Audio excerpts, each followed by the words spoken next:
Light the candle, Tiger! Hi there, a warm welcome to the Racing Post Golf Postcast. It's Bruce Millington, Steve Palmer and Star Sports' Glenn Day looking back at last weekend when both tournaments were won by the market leaders. And we are looking ahead to just one main event this week. There's nothing in Europe. We've got the Wyndham Championship in North Carolina, and we'll also have a quick look at the British Women's Open. First of all, though, last weekend, so Brooks Koepka won the WGC event, and Colin Morikawa, a player that the lads have been giving the big up to all year, but didn't tip, won the, what was the other event called? The Barracuda Championship. So, Glenn, both very prominent in the market. Not a good weekend for the layers? No, as I said, both were actually fairly friendly. So Morikawa very short in the betting for his current stature in the game, really. As we said, he was always sure to win. It was just a matter of how soon. And Koepka just, no one wanted to know for the second week on the bounce. So an event, a weekend that could have been disastrous actually wasn't too bad. Blimey, no one wanted to know, Steve. You put him up and no one wanted to know what's going on. Well, yeah, he wasn't the favourite, was he? Dustin Johnson, because he'd won there twice, was the favourite. And then Rory Mcilroy, lots of people fancied Rory to bounce back from open heartache. So, yeah, he was third in the list. And, I thought he should have been favourite. And, it was nice to finally stop the drought. And, it's the best player to be on. When Brooks Koepka hits the front, you do feel so relaxed and confident that he's going to get the job done. I mean, he's just made of granite, isn't he? Yeah, I mean, he had a few sort of 8 and 10 footers, didn't he, that anyone else should have been slightly concerned about, but they were just fine in the middle of the cup, weren't they? Now, Steve, we're trying to get you to learn to live with adversity and triumph in equal sort of response. But obviously it has been a bit of a difficult time for you. So it must have been a nice big relief to get the monkey off your back and get a winner there, mate. Yeah, absolutely. It was nice to end with a 1-2, because we had Webb Simpson as well. So we had the 11-1 winner and the 35-1 second. So to end the drought in such emphatic fashion was good. And it was nice to have that feeling, as I say, of relaxation, because not only did you have Koepka, you just trust him when in contention. He didn't have a bogey on his card, didn't drop a shot on Sunday. And then obviously Webb Simpson making the Sunday charge. A nice little buffer with him. So from the third hole onwards, I was feeling pretty confident because Rory missed a short birdie putt on the third hole. I think the third hole was absolutely pivotal. Koepka holed from outside McIlroy. Then McIlroy missed his birdie putt and they were level. And I think that was a huge psychological blow for McIlroy. And it was just such a difficult task for Rory after all the open drama.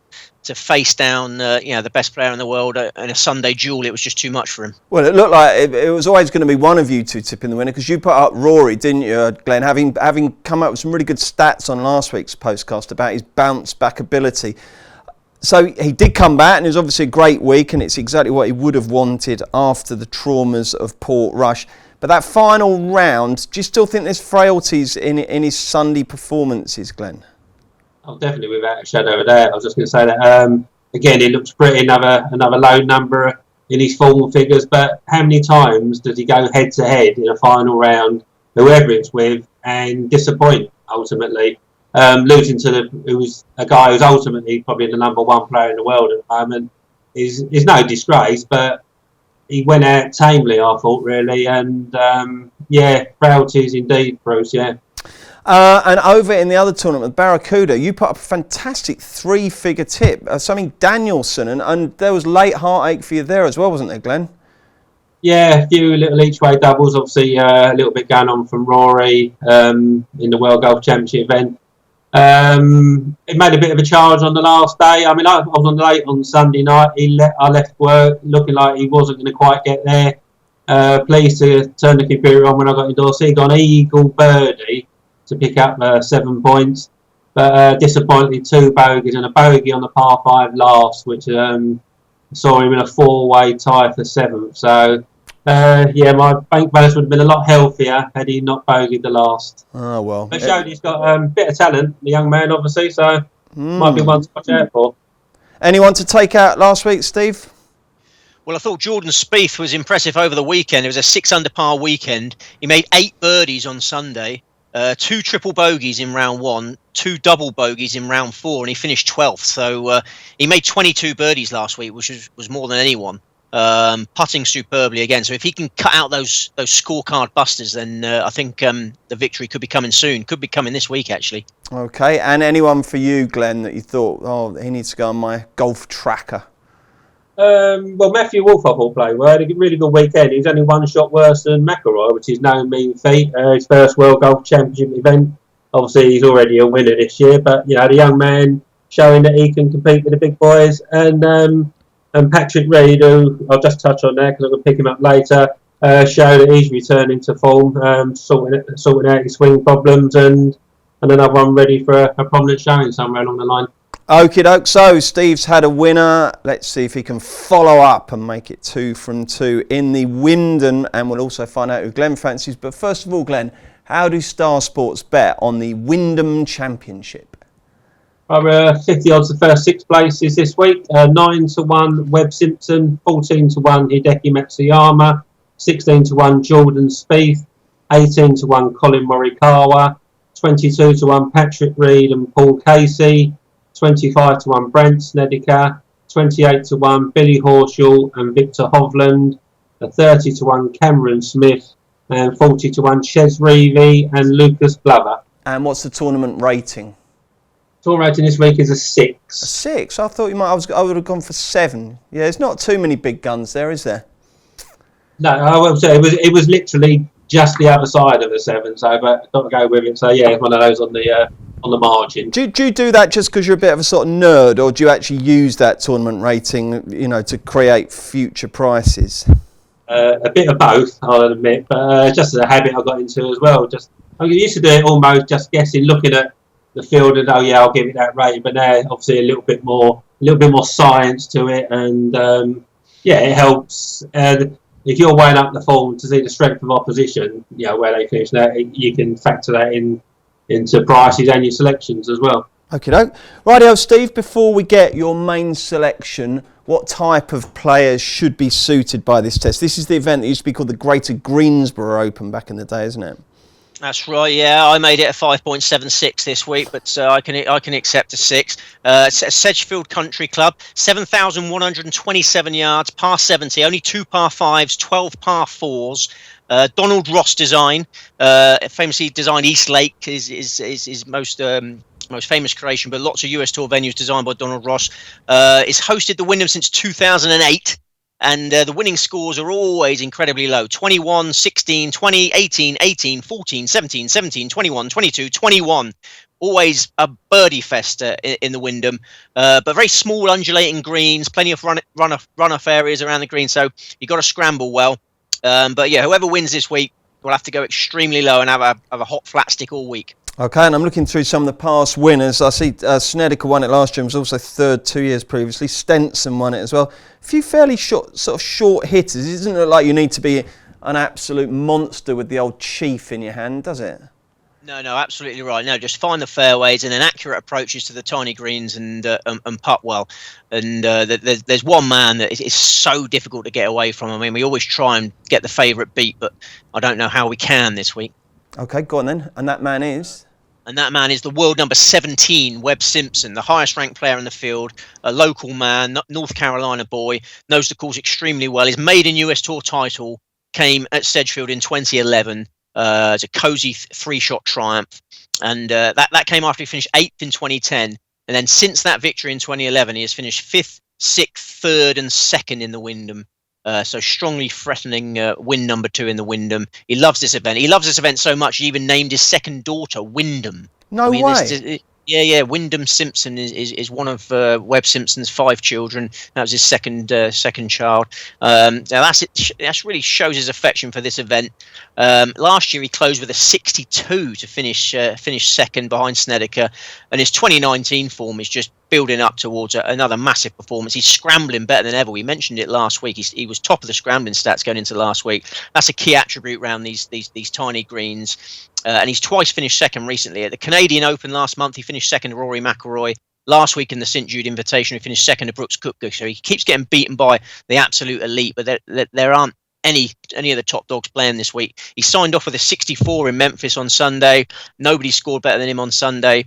So it's just immaculate credentials for Simpson this week. And I was just praying at the start of the week, if you give me a double-figure price, I'll I'll bite your hand off. And I just about got it. He opened up at 11-1, 10-1 available still. The icing on the cake was the par 4 scoring stats. He's third on the US Tour par 4 scoring performance stats. 12 par 4s this week, 2 more than you get at standard layout. So yeah, it's impossible to pick holes in the favourites. So we can play up our Cooker winnings on Webb Simpson. Excellent. That's a very confident shout. Who's your main fancy, Glenn? My main fancy is going to be Patrick Reed.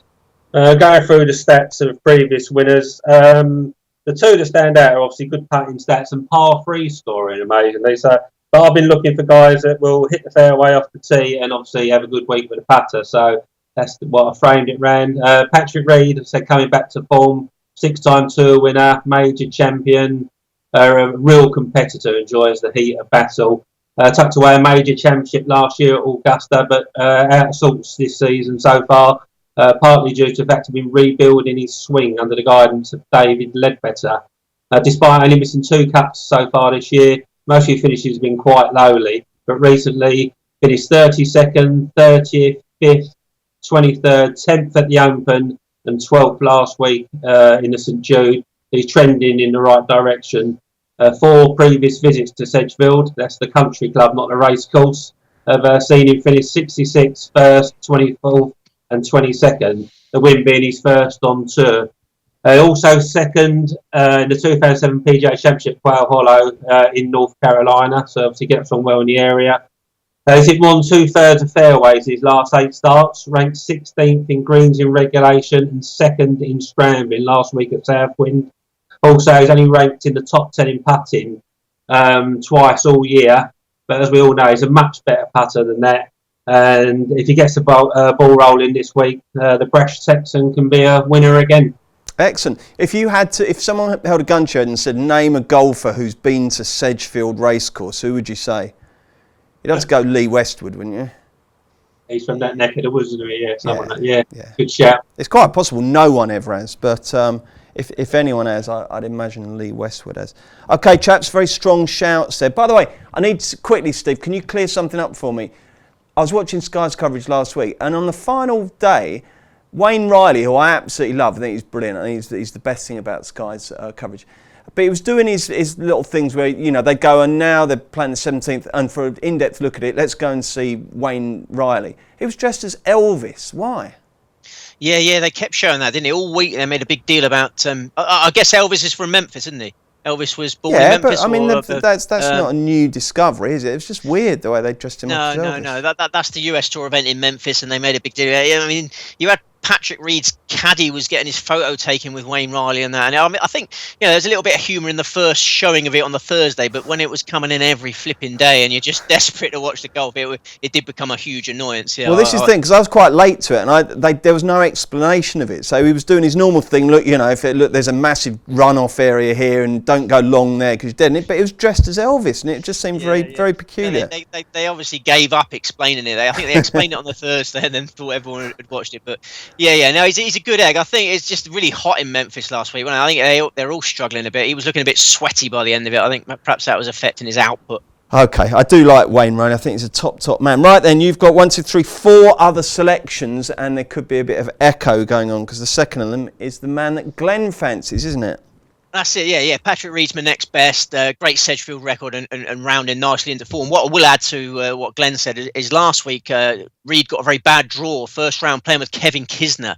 I don't know if you're aware of the interview Kevin Kisner gave with Golf Digest magazine just before Christmas. He was ruthless in his assessment of Patrick Reed, said that everyone hates him. And brilliant. He actually went a step further. I don't know how crude we can be on the podcast, but he said no one would piddle on him if he was on fire. He really was. Well, after your story with the poor girl in the cricket match, that's pretty tame by comparison, Steve. So yeah, that's fine. You can imagine the atmosphere on the first tee when they have to shake hands, and he just said that if you were on fire, I wouldn't piddle on you.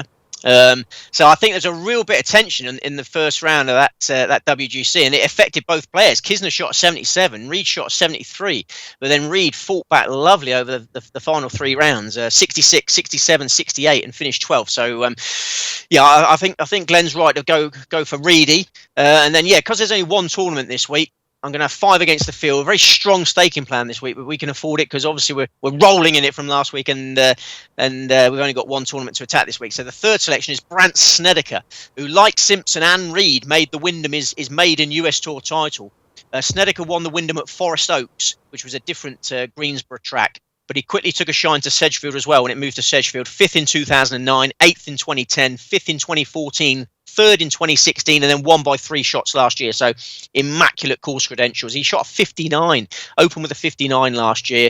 He could easily complete Windham hat-trick this week, Snedeker. There's certain courses where he has multiple victories. He's won twice at Torrey Pines, twice at Pebble Beach. I think Sedgefield can be added to the list. He's also won at the Heritage in South Carolina, seems to like the Carolinas. And recent form, he was 4th in the Canadian Open last month, shot a second round 60. He was 5th in the Rocket Mortgage Classic on a Donald Ross design, Detroit Golf Club, and he closed with a 66 in Memphis on Sunday. Only Simpson and Cook could beat Snedeker in Memphis on Sunday. So, I want big bets on Simpson, Reed and Snedeker. I know it's an expensive staking plan, but I think it's well worthwhile. Then I've got 2 more at much bigger prices. The Doc, big fans of the Doc on this podcast. Doc Redman, 2017 US Amateur Champion. He's only 21 years of age. He's finally found a way onto the US Tour. He Monday qualified for the Rocket Mortgage Classic a month ago and then finished second. So it banked a massive paycheck on a Donald Ross design. I know I keep banging on about that, but it is important. The similarities with his courses. And then he made his Open debut and tied 20th on his Open debut. A phenomenally good performance at Portrush. So the Doc is in business. He's tackling a course this week that he knows much better than those other two. He's a North Carolina boy. He's born in the same city as Webb Simpson, both rally boys. So he knows this course. So Doc Redman, huge price, opened 100 to 1, still some juice out there. Russell Henley is the final one. I'm going to complete the staking plan with Russell Henley, a 3-time US Tour champion. He seems to be rededicating himself to the game again. He became a father just before the Masters last year, took his eye off the ball. It looks focused again now. Fired a closing 61 for runner-up honours in the John Deere Classic the week prior to the Open. Then he followed up with 15th spot in the Barracuda Championship last week. Lives in South Carolina, short journey north. And I thought, interesting stat of this, despite missing 12 cuts this season and having a really, really poor campaign until recently, he is 36th in the par 4 scoring statistics. So he's been playing well on the par 4s despite struggling on the other holes. So I think Sedgefield sets up lovely for Russell Henley. Righty-ho. Going back to what you're saying about Kisner and Reed, it's quite a weird expression that actually, isn't it? Because if you were on fire, would you actually want someone to piddle on you? Or would you want them to take slightly more proactive kind of action with that? Yeah, they're not going to. It depends how big the fire is, isn't it? If it was a small, like an ankle on fire, you might be able sock. Yeah. If it had just a bit of kindling just started, then you probably could put it out with some piddle. But I've never actually read a story about someone extinguishing a fire on someone using the contents of their bladder. Anyway. You'd rather they dial 999 and get a professional on the job, wouldn't you? Yeah. What? Reed's not popular, is he, Steve? I mean, Kisner wouldn't be the only one who thinks that, would he? No. It's strange, isn't it? Because when he goes into team events, he seems to excel in team events. He's Captain America. He's been brilliant in the Ryder Cups, but he does so while everyone around him on his team hates him. I mean, it started off in his college days. He had a bad reputation in his college days. Got a little bit of a reputation for being a cheat. We don't want to go along that path again. He doesn't care, though, does he? He does not care. No, he's absolutely ruthless. I mean, the fact he doesn't speak to his parents, he turned his back on his parents from a very young age, didn't he? He just seemed very single-minded. He's a good dad, to be fair. He seems to dote on his children and in his wife. But yeah, he plays a lot of golf, doesn't he? I mean, he is a very determined character, and we don't know what went on with his parents, so we mustn't get too judgmental. Absolutely not. Okay, Glenn, as well as the aforementioned Mr. Reed, who else are you putting up? I noticed you look like you got a bit bored during that, Bruce. You may do. I'm putting 7 others up this week. I didn't want the list and I couldn't reduce it, so I'll keep it brief. Are you really putting 7 others up? I am indeed. Some big prices in there, so I hope so. If you get one in a frame at a decent price, you'll make a profit, and if you find a winner, spin through them. Rory Sabatini, since changing citizenship to be a Slovakian this year, at the age of 43, he's found an amazing level of consistency. After missing his first 2 cuts this year, his next 15 starts saw him finish in the top 40 in all but 2, and 5 top 10s. His form through April, May and June was 10th, 3rd, 18th, 5th, 6th, 27th, 43rd and 3rd. After missing the cut at the 3am Open, he bounced back with an excellent 16th place finish at the Open. He's played at Windham 4 times previously, missed cut in 2012, 8th in 2013, 4th in 2017 and 57th last year. Decent enough stats. 4 times ranked in top 10 in driving accuracy in his last 6 starts, and 3 times in top 10 in putts per green in regulation this year. All these professional wins have Hang on, if there's 7 of these, mate, I'm going to die of natural causes by the time we get to the end. I'll keep it even briefer. All these professional wins have come on the PGA Tour, mate. Never won anywhere else. Hasn't won for 7 years, but stats say that he could put up a good show this week. Number 3, Sepp Straka, a big hitting Austrian. It's not necessarily needed here, length, but if you can get it down there and keep it straight, which he invariably does, he'll be hitting wedges into most of his greens, and his putting stats are decent as well. Number 4, Cameron Smith, another youngster, yet to win an individual event on the PGA Tour, dual winner of the Australian PGA Championship 2017 and 18. About this time last year, he started improving his form, and he's doing the same again this year. 29th, 20th and 12th in his last 3 starts. He's been 18th and 7th here. Another one, if he gets the flat stick going, could have a decent week. Doc Redmond, Steve mentioned him already. My real fly in the ointment one for this week is a guy called Sebastian Munoz. A bit like Charlie Danielson last week, he's played here, there and everywhere. Latino American Tour, the Corn Ferry Tour, infrequent visits to the PGA Tour. 3rd in the Greenbrier a few years ago, but couldn't follow that up and lost his card. This season, though, it looks like he's starting to find his feet on the tour. Recent finishes of 10th, 7th, 11th, couple of missed cuts, 72nd, 37th, 9th and 11th. So it's a bit of a shot in the dark. He's decent off the tee. All his stats need to be improved a fraction, but 150 to 1 out there, I think he's worth a small interest. To be the 2nd Colombian to win the Wyndham, I'll leave that one with you. Victor Hovland, I couldn't leave him out after Morikawa's win last week. Another young lad that we've mentioned quite a few times on here. Turned pro after US Open. He's finished 54th in the Travellers, 13th in the Rocket Mortgage, 13th in the 3am Open, and 16th in the John Deere Classic. A really good run of form. Would have gone close in the John Deere Classic if his putter had been a bit hotter on the Saturday. Didn't hold a thing. 8 birdies and an eagle in the final round. I thought he must have been rolling them in. I've checked that out. He had 2 putts over 10 feet, and they were both less than 15 feet. So it just shows you how good his iron play was.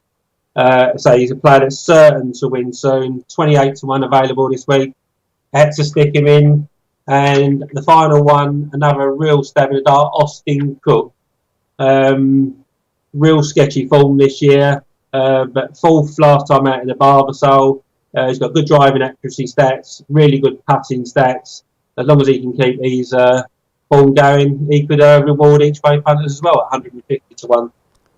That's it, just the 8 tips, yeah? Just the 8. Is it Jonathan Vega, the other Colombian? No, he's Venezuelan. Is Steve, it? do you know the other one? Does Steve know the other guy? Steve? Sorry. What was the question? Who's the other Colombian to have won? Who's the only Colombian to have won this tournament? Oh, blimey, that's a good question. No, I don't know. You know the answer, do you? Well, hopefully Glenn does. Oh, Glenn knows the answer. Only 5 years ago, Camilo Villegas. Oh, of course, yeah. Where's he now? Yeah, forgot about him. Yeah, he's gone. He's probably a male model or something now. He lost his golf game. He's a very handsome lad. He's probably making a bit of money out. Steve, what did you do while Glenn was rattling through all those selections? You go and have a look at the sandwich or lie down maybe, or?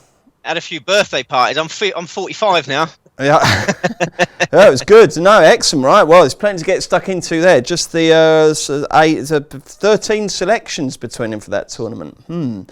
Okay, are we all done with that one, Steve? Anything else on the Wyndham you want to talk about? I guess we're all done. I mean, I suppose we better talk about Victor Hovland, don't we? Because obviously we've had Colin Morikawa and Matt Wolff have both won. You know, this fresh crop of young talent that's come on. Victor Hovland was supposed to be the best of the bunch. He's now seen his buddies do the business and get off the mark. So Hovland under a bit of pressure now to join them. What's the situation? Yeah, what's the situation with Matsuyama? Because he's becoming, he's always there or thereabouts in terms of the betting, but never in terms of the outcome. I mean, is he going to pop up and annoy everyone just as they've lost patience with him, or is he just one of these flatterers who just never quite get the job done? Yeah. I mean, I've lost patience with him. I'm one of those people. I mean, he'll just churn out fairways and greens. He'll probably have one really low round where the putter behaves, but over 72 holes, he haven't got that putting consistency over 72 holes to get the job done. So yeah, I'd want Hideki on tougher tracks. This is too easy. You need a hot flat stick, and he very rarely has one. Okay, there's no men's European tournament this week, but there is the Women's British Open at beautiful Woburn. And Glenn, spin through a few of the front runners there for us. Yeah, thanks for that, Bruce. 9-1 Aria due to Nugan, 9-1 Jin Young Ko, 12-1 Hyoju Kim, 16-1 Shen Shan Feng, 16-1 Sung Hyun Park, 18-1 Inby Park, 22-1 Brooke Henderson, Lexi Thompson, and Sai Young Kim, and 25-1 Jung-Eun Lee 6.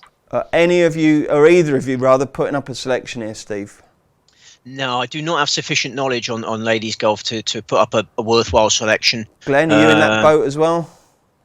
I could put one up. Because I watched a bit of the Evian last week, and a young lady that I saw actually a couple of weeks ago as well, third in, Hyoju Kim, really good putter.